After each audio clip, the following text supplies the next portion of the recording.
నమస్తే Bharat nation first తెలుగుకి స్వాగతం.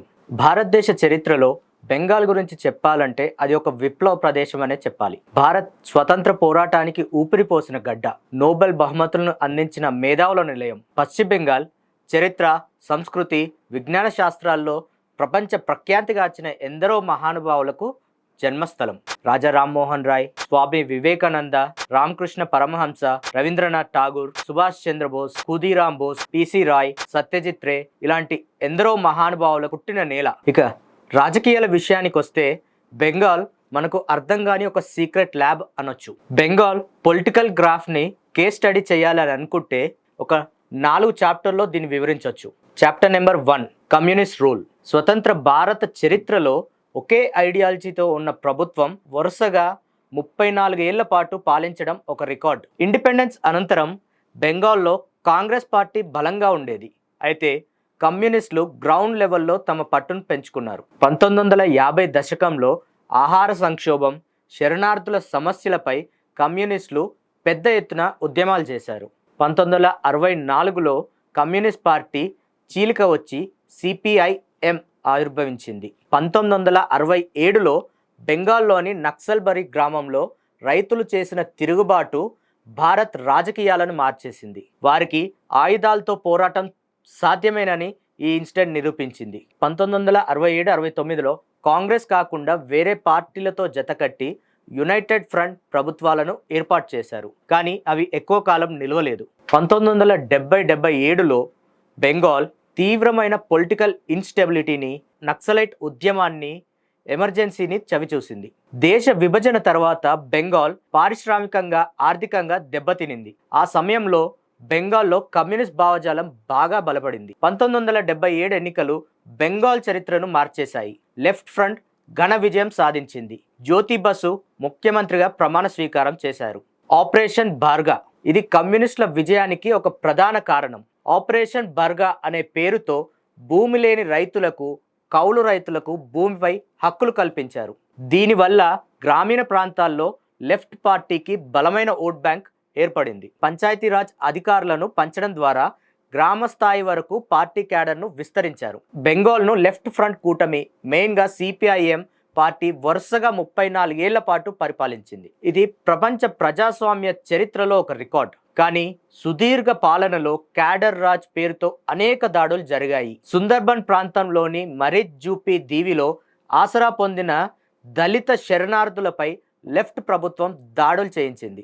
ఇందులో వేలాది మంది మరణించినట్లు ఆరోపణలున్నాయి. 1970 దశకంలో రాజకీయ ప్రత్యర్థులపై అత్యంత కిరాతకంగా దాడులు జరిగాయి. ప్రతి గ్రామంలో, ప్రతి ప్రభుత్వ ఆఫీసుల్లో పార్టీ కార్యకర్తల అనుమతి లేనిది ఏ పని జరిగే పరిస్థితి లేదు. ఇదే సిండికేట్ రాజ్కు పునాది అని అంటారు. ఎన్నికల సమయాల్లో రిగ్గింగ్ చేయడం, ప్రతిపక్ష కార్యకర్తలను భయభ్రాంతులకు గురి చేయడం సాధారణమైపోయింది. కాలక్రమేణా పార్టీ క్యాడర్ అరాచకాలు, పారిశ్రామికంగా వెనుకబడడం, బలవంతపు భూసేకరణలు వారి పతనానికి దారితీశాయి. 1990 నాటికి మిలిటెంట్ ట్రేడ్ యూనియన్ల వల్ల పరిశ్రమలు మూతపడ్డాయి.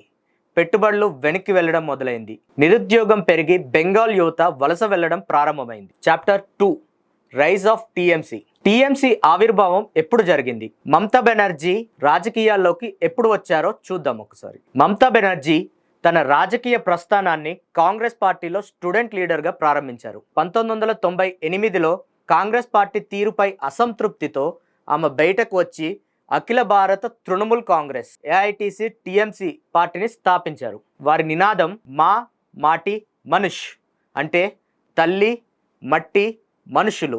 98-99 లోక్సభ ఎన్నికల్లో గెలిచి కేంద్రంలో వాజ్పేయి ప్రభుత్వంలో రైల్వే మంత్రిగా పనిచేశారు. టీఎంసీ పవర్లోకి రావడానికి దారితీసిన కొన్ని కీలక ఘటనల గురించి తెలుసుకుందాం. మమతా లెఫ్ట్ ఫ్రంట్ను బద్దలు కొట్టిన 3 ప్రధాన పోరాటాలు ఇవి. సింగూర్ ఉద్యమం. 2006లో టాటా నానో కార్ల ఫ్యాక్టరీ కోసం లెఫ్ట్ ప్రభుత్వం రైతుల నుంచి బలవంతంగా 1000 ఎకరాల భూమిని సేకరించింది. దీనికి వ్యతిరేకంగా మమత 26 రోజుల పాటు నిరాహార దీక్ష చేసి రైతుల పక్షాన నిలబడింది. నందిగ్రామ్ ఊచకోత. మార్చి 14, 2007లో కెమికల్ హబ్ కోసం భూసేకరణను అడ్డుకున్న రైతులపై పోలీసులు కాల్పులు జరిపారు. ఈ కాల్పుల్లో 14 మంది మరణించారు.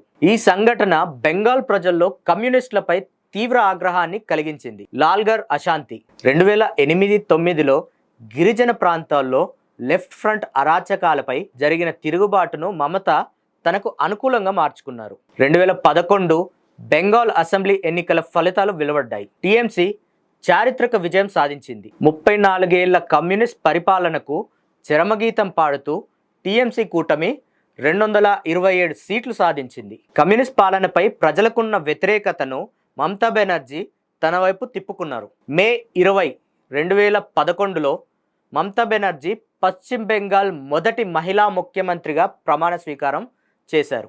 దీన్నే బెంగాలీలో పరివర్తన్ అని పిలుస్తూ ఉంటారు.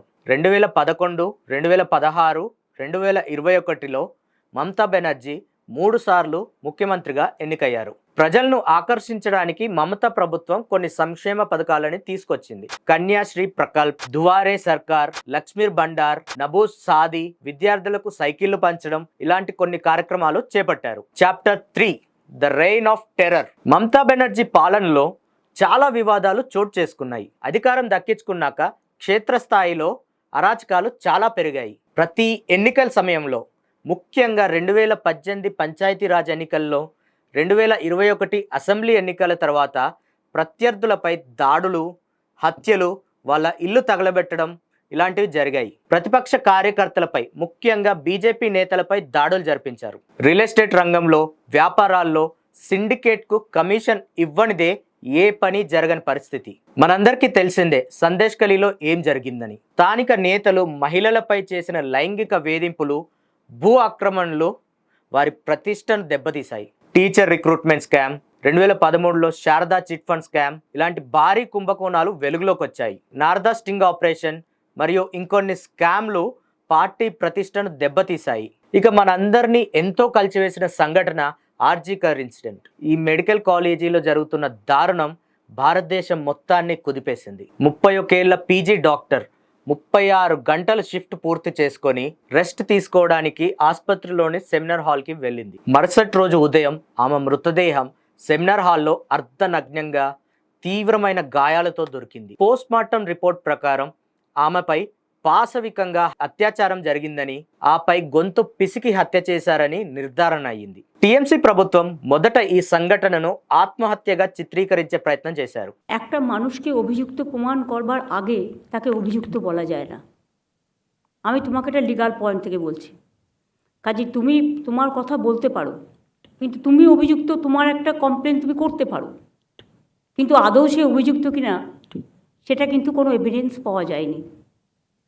ম্যাডাম, আমরা কিছু কাগজপত্র এনেছি যেগুলো আমাদের তুমি আনতেই পারো, but I have to C the genuine or not. ঠিক ঠিক ম্যাডাম, আমি একটা জিনিস বলতাম, যার বিরুদ্ধে অভিযোগ আছে সেই ব্যক্তিকে আমরা অভিযুক্ত বলবো। যদি সেই অভিযোগ প্রমাণ হয় তখন আমরা সেই ব্যক্তিকে বলবো দোষী। সুতরাং যার বিরুদ্ধে অভিযোগ রয়েছে তাকে অভিযুক্ত বলে উল্লেখ করাটা গ্রামাটিক্যালি এবং লিগালি ভুল বলে আমাদের মনে হয় না। অনেকে বলে বেড়াচ্ছে না আমি টাকার কথা বলেছি, আমি মোটেই বলিনি। আমাকে প্রমাণ দেখা, কোথাও আমি টাকার কথা বলেছি, মেনশন করেছি।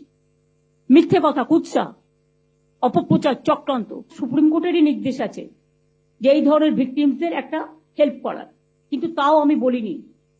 আমি বাবা মাকে যেটা বলেছিলাম অন রেকর্ড, মৃত্যুর বিকল্প টাকা হয় না। কিন্তু যদি কোনোদিন মনে করেন আপনার মেয়ের স্মারক মেমারির জন্য কোনো ভালো কাজ করবেন, আমাকে বলবেন, আমাদের গভর্নমেন্ট আপনার পাশে আছে। মিথ্যে কথা বলেছেন উনি, টাকার অফার তো দেওয়াই হয়েছিল, কিন্তু সেটা তো মুখ্যমন্ত্রী মিথ্যে কথা বলছেন। উনি তো বলছেন পরিবার টাকা চেয়েছিল, কখনো চাইনি। বরং উনি বলেছিলেন আপনার মেয়ে তো একটা পাবে, ওটা দিয়ে মেয়ের স্মৃতির জন্য কিছু বানিয়ে রাখবেন। আমি বলেছিলাম দিদি তখনই নেব যখন আমার মেয়ে বিচার পাবে এবং দোষীদের সাজা হবে, তখন আমি নিজে গিয়ে আপনার দপ্তর থেকে নিয়ে আসবো। টাকার অফার তো অবশ্যই করা হয়েছে, টাকার অফার ওই ডিসি ఎఫ్ఐఆర్ చేయడంలో కూడా జాప్యం చేశారు. ఎవిడెన్స్ ని ట్యాంపర్ చేశారు. సుమారు 40-50 మంది గుర్తు తెలియని వ్యక్తులు ఆసుపత్రిలో చొరబడి ఎమర్జెన్సీ వార్డును, ఇతర విభాగాలను కూడా ధ్వంసం చేశారు. ఇది ఒక సామాజిక ఉద్యమంగా మారింది. ఆగస్టు 14 అర్ధరాత్రి వేలాది మంది మహిళలు రోడ్డుపైకొచ్చి నిరసన తెలిపారు. పశ్చిమ బెంగాల్ చరిత్రలో అతిపెద్ద పీపుల్ మూవ్మెంట్ లో ఇది ఒకటిగా నిలిచింది. రాష్ట్ర వ్యాప్తంగా జూనియర్ డాక్టర్లు డ్యూటీలు బహిష్కరించి నెలల తరబడి నిరసనలు చేపట్టారు. 2026లో జరిగిన అసెంబ్లీ ఎన్నికల్లో బాధితురాలు తల్లి పోటీ చేసి ప్రభుత్వ నిర్లక్ష్యానికి వ్యతిరేకంగా విజయం సాధించింది. బెంగాల్ బార్డర్లో జరుగుతున్న అక్రమ వలసలు ఇంకొక ప్రధాన సమస్యగా మారాయి. అసలు ఈ అక్రమ వలసలు ఎలా జరుగుతున్నాయి? బంగ్లాదేశ్కు మనకు అతిపెద్ద సరిహద్దు ఉండడంతో దాన్ని అడ్డు పెట్టుకొని దొంగచాటుగా దేశంలోకి వస్తున్నారు. ఇక్కడ బార్డర్లో అన్ని చోట్ల ఫెన్సింగ్ లేదు. దానికి తోడు Mamata Banerjee border security force వాళ్లకు ఫెన్సింగ్ వేయడానికి కూడా అనుమతి ఇవ్వలేదు. ఈ అక్రమ వలసదారులకు ఓటర్ కార్డులు, రేషన్ కార్డులు ఇప్పించి వారిని ఓట్ బ్యాంక్గా మార్చుకున్నారు. ఇది జాతీయ భద్రతకు ఒక పెద్ద ముప్పుగా మారింది. సరిహద్దుల్లో జనాభా నిష్పత్తి మారడం వల్ల స్థానిక సంస్కృతి, భద్రతకు ముప్పు ఏర్పడింది. ఇది ఒక డెమోగ్రాఫికల్ వార్ఫేర్ గా మారిపోయింది. ఈ అక్రమ చొరబాటుదారుల వల్ల క్రైమ్ రేట్ పెరిగింది.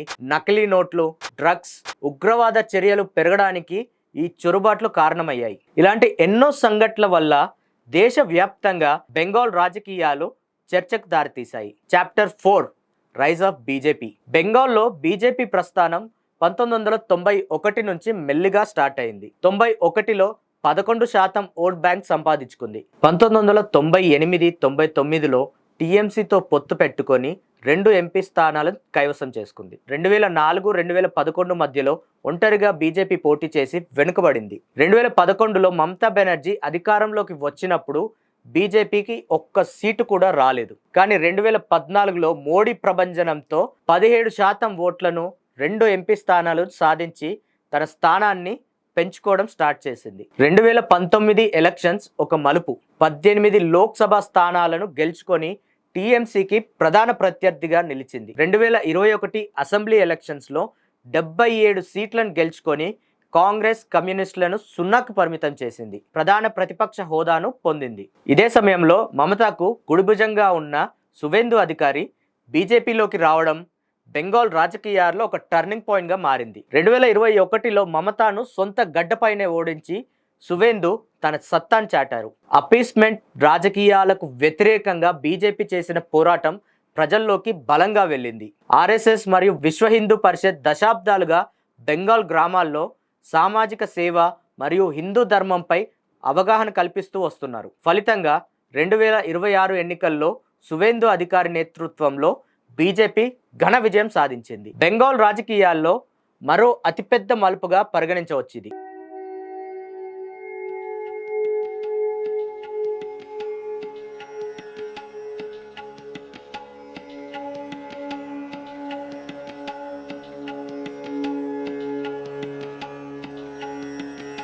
అధికారంలోకి వచ్చిన కొన్ని రోజుల్లోనే బెంగాల్ సీఎం సువేందు అధికారి తీసుకున్న కొన్ని కీలక నిర్ణయాల గురించి తెలుసుకుందాం. ఆయుష్మాన్ భారత్, పశ్చిమ బెంగాల్ ప్రజలకు ఎట్టకేలకు ప్రధానమంత్రి ఆరోగ్య పథకం వాటి యొక్క ప్రయోజనాలు అందనున్నాయి. బార్డర్ ఫెన్సింగ్ కోసం సరిహద్దు భద్రతా దళానికి భూమిని తక్షణమే బదిలీ చేసేలా చర్యలు తీసుకుంటున్నారు. देखिए, हमारी सीमांत सुरक्षा देश की सुरक्षा के साथ जुड़ा हुआ है. ये भारतीय जनता पार्टी का चुनाव में बहुत बड़ा कमिटमेंट था, देश हित में, बंगाल का हित में. इसलिए आज पहले कैबिनेट में हम लोग बीएसएफ को लैंड ट्रांसफर करने का डिसीजन ले लिया है. लैंड डिपार्टमेंट जो लैंड उनका पास है, उन्होंने लैंड डिपार्टमेंट ने बहुत सारा एक्सरसाइज भी करके रखा है. वो लैंड ट्रांसफर आज से शुरू होगा और पूरा के पूरा लैंड माननीय गृह मंत्री जी ने जिस तरीके से बताया था, ऑनरेबल प्राइम मिनिस्टर ने जिस तरीके से उनका गाइडेंस हम लोग को मिला, उनका इंस्ट्रक्शन मिला, पहले कैबिनेट ये आने वाला 45 डेज के अंदर पूरा के पूरा जमीन एमएचए को ट्रांसफर करेगा, बीएसएफ फेंसिंग पूरा कर देगा.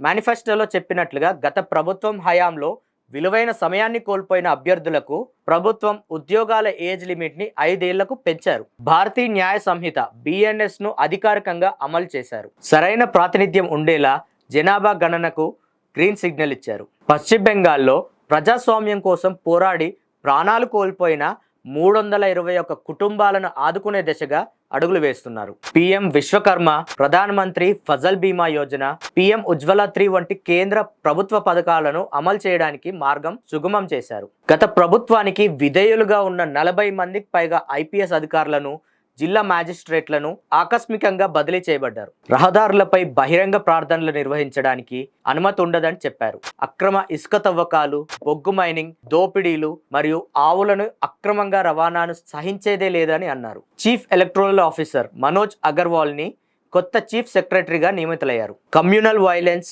తప్పుడు వార్తలు, ఫేక్ న్యూస్ కి బాధ్యులైన వారిపై నాన్ బెయిలబుల్ చర్యలు తీసుకోబడతాయని అన్నారు. మమతా బెనర్జీ నిషేధించిన బెంగాల్ ఫైల్స్ అనే సినిమా మే 15వ తారీఖున రాష్ట్ర వ్యాప్తంగా విడుదల కాబోతుంది. టీఎంసీ గుండాలు హాస్పిటల్, స్కూళ్ల ముందు అక్రమంగా వేసిన బ్యారికేడ్లను ఇప్పుడు వాళ్లే తొలగిస్తున్నారు. మాల్దా హింసకు బాధ్యులైన టీఎంసీ నాయకులు సరియుల్ షేక్, యూసఫ్ షేక్ లను అరెస్ట్ చేశారు. టీఎంసీ అడ్డుకున్న దేవాలయాలు ఇప్పుడు తెరుచుకుంటున్నాయి. మహిళలు గులాల్ చల్లుకుంటూ విజయోత్సవాలు జరుపుకుంటున్నారు. బెంగాల్ మళ్లీ తన పూర్వ వైభవాన్ని పొందుతుంది. సువేందు అధికారి నేతృత్వంలో సోనార్ బంగ్లా అనే కళ నెరవేరుతుందని ఆశిద్దాం. ఈ అంశం మీకు నచ్చినట్లయితే మీ అభిప్రాయాన్ని కామెంట్ రూపంలో తెలియజేయండి. లైక్, షేర్, సబ్స్క్రైబ్ చేయండి. జై హింద్, జై భారత్.